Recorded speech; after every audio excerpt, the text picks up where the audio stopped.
justify your paragraphs, what you want to do is highlight your paragraphs and then make sure you click the Justify button.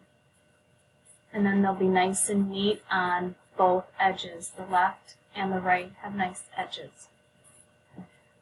How do you use the tab stop for the date? You don't want to center it. So let's remove the centers. And to make it easier, I'm just going to highlight all of it. Remove these tabs that you set. And I do need a left tab at 3.25, which is right there. And then tab, and tab, and tab.